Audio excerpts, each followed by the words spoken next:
बिस्मिल्लाहिर्रहमानिर्रहीम। अस्सलाम वालेकुम नाज़रीन, आखिर वो बात सच साबित हो गई। मैंने कहा था ना कि जो हाफिज साद रिजवी साहब ने तकरीर की है, इस तकरीर का रिएक्शन लाजमी आएगा और चंद दिनों के अंदर अंदर आएगा, लेकिन इतना जल्दी आएगा ये मैंने नहीं सोचा था। 2 दिन के बाद ही हाफिज साद रिजवी साहब की तकरीर का रिएक्शन आ गया और अच्छा आ गया, तहरीक लब्बैक के हक में आ गया। तहरीक लब्बैक वालों को खुशी मनानी चाहिए और उस अदारे को भी समझ आ गई कि अब साद रिजवी साहब जारहाना मूड में आ गए हैं, अब इसने वार्निंग दे दिया है। तो नाजरीन, जो हाफिज साद रिजवी साहब है उसने सबको रगड़ा लगाया था, वार्निंग दी थी। खासकर उसका जो फोकस था वो इलेक्शन कमीशन था। उसने इलेक्शन कमीशन को वार्निंग दी थी कि आप जो ज्यादतियां कर रहे हैं वो ज्यादतियां छोड़ दें, नहीं तो फिर ऐसे नहीं कहना कि हम आ जाएंगे, अपने तरीके से आ जाएंगे।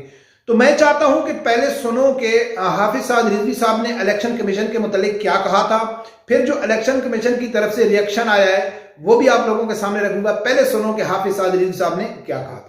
चंद इनके इस मुल्क के होते अच्छे लोग नान ये खुद ख्वाहिश है कि बेईमान और डकैत आन ताकि साड़ियां रोटियां भी चलती रहन। ड्रामेबाजी लाई हुई, कभी जनाब जीती हुई सीट पैंट वोटा दो जनाब ये हार गए, कभी जनाब वो एक्सीवेटर वोट खराब करने वास्ते, कभी कहते जनाब इनके पास सीट ही नहीं है, ये वो। मैं कह चलो तुसा सारे कर लें, असी भी ये ना कहिए साढ़े दिल में अरमान न रह जावे कि काश इलेक्शन लड़े होंदा तो फिर इस तरह होया होंदा। चलो कोई इलेक्शन नहीं तो लड़ पहले लेंदे, इलेक्शन बाद तो सही।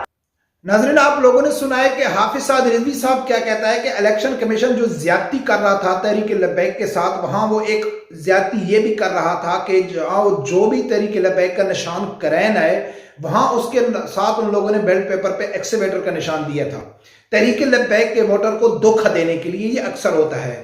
तो इसके ऊपर तहरीक लब्बैक के वकला ने, उनकी लीगल टीम केस कर रही थी कि आप ये ज्यादती बंद करें। इस चीज को जब नोटिस किया हाफिज साद रिजवी साहब ने और तकरीर में कहा है, तो दूसरे दिन ही इलेक्शन कमीशन की तरफ से एक बयानिया जारी हुआ, एक फैसला जारी हुआ।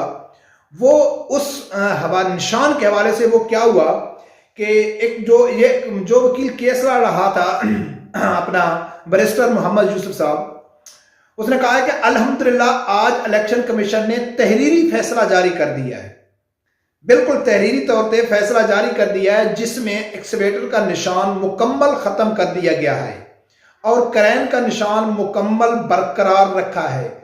तमाम कारकुनान और तमाम क़यादत को मेरी और मेरी टीम की तरफ से मुबारकबाद हो।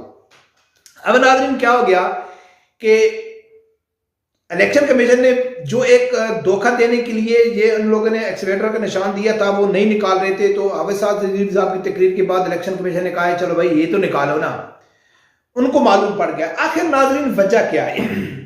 जिन लोगों ने मेरी हाफिज साद रिजवी साहब की तकरीर के बाद जिन लोगों ने मेरी वीडियो देखी है, मेरा तजिया सुना है, तो मैंने क्या कहा है कि क्या वजह है। उसमें मैंने एक एग्जाम्पल दी थी मीडिया के हवाले से, वो थोड़ा आपको मिसाल के तौर पर समझा रहा हूं कि इलेक्शन कमीशन ने ऐसा क्यों किया।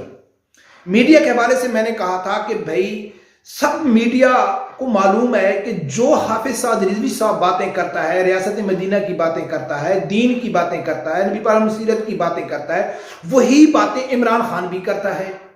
रियासत मदीना की बात करता है, बार बार इस्लामी टच देता है, जहाद का नाम लेता है, नबी अकरम सल्लल्लाहु अलैहि वसल्लम सीरत की बात करता है, तो मीडिया उसको दिखाता है। लेकिन साद रिजवी साहब को क्यों नहीं दिखाते? तो मीडिया को अच्छी तरह मालूम था कि इमरान खान इस्लामी टच दे रहा है, इसका दीन के साथ तल्लक नहीं है।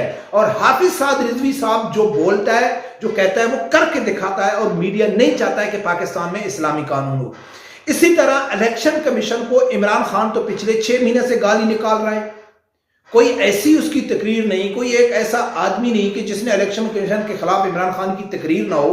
क्या क्या अलकाब से उनको नवाजा गया, लेकिन इलेक्शन कमीशन तस्ते मस भी नहीं हो रहा है।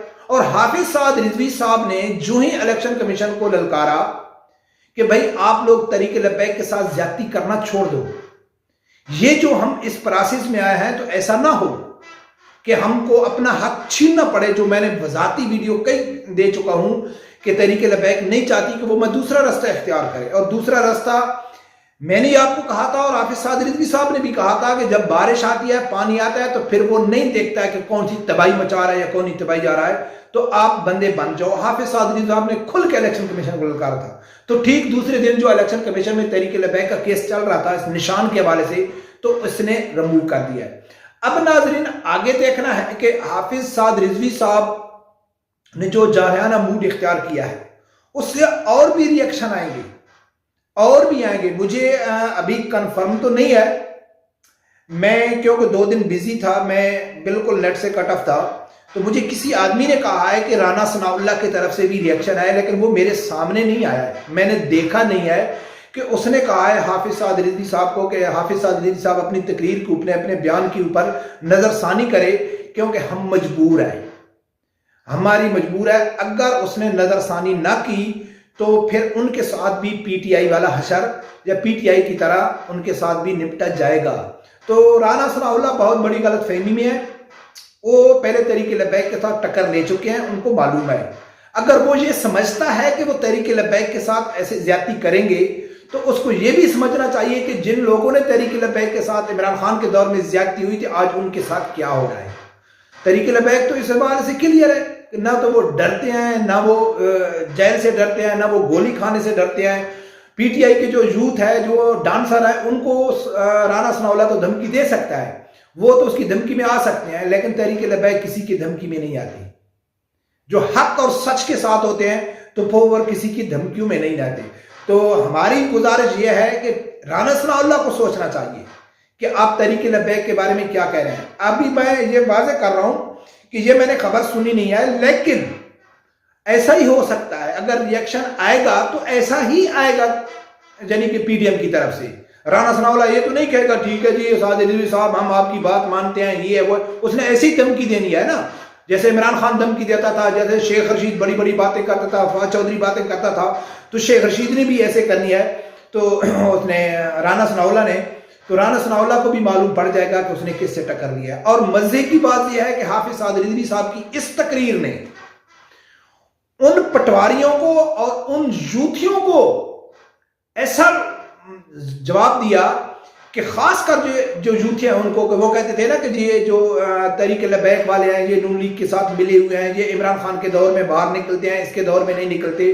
تو اس میں جو حافظ سعد رضوی صاحب نے شہباز شریف کو، پوری پی ڈی ایم کو للکار، تو وہ بھی سب لوگوں اور ان کو وارننگ بھی دی ہے کہ اگر آپ نے پٹرول زیادہ بڑھایا تو پھر دیکھا جائے گا. تو اب دیکھتے ہیں کہ آگے ناظرین کیا ہوتا ہے. لیکن تحریک لبیک کے لیے انشاءاللہ اچھی خبریں آئیں گی کہ اس ویڈیو میں نے یہی کہا تھا کہ اس کا جو ریئیکشن آئے گا تو وہ 2 قسم کا ہوگا، یا ایک دم بالکل سخت ہوگا، تحریک لبیک کے ساتھ سختی سے نمٹا جائے گا، یا ان کو تھوڑا فری ہینڈ دیا جائے گا الیکشن کمیشن کی طرف سے، ٹی ایم میڈیا کی طرف سے کہ چلو یار ان کو تھوڑا بہت انگیج کر لو، ان کو تھوڑی سی جگہ، آدمی کہتا ہے نا تھوڑا لالچ دے دو، ان کو معلوم پڑ جائے گا کہ بھئی ہم تو ماشاءاللہ آپ میڈیا میں بھی آ رہے ہیں اور ہمارے ساتھ الیکشن کمیشن بھی اچھا برتاؤ کر رہا ہے. تو یہ 2 طرف کے تحریک لبیک کے حق میں آ سکتے ہیں. اب دیکھتے ہیں کہ ناظرین کیا ہوتا ہے آگے. رب پروردگار سے یہی دعا ہے کہ اللہ تعالیٰ ہر آدمی کو حق سچ سننے کی اور اس کے ساتھ کھڑے ہونے کی توفیق عطا فرمائے. اللہ حافظ.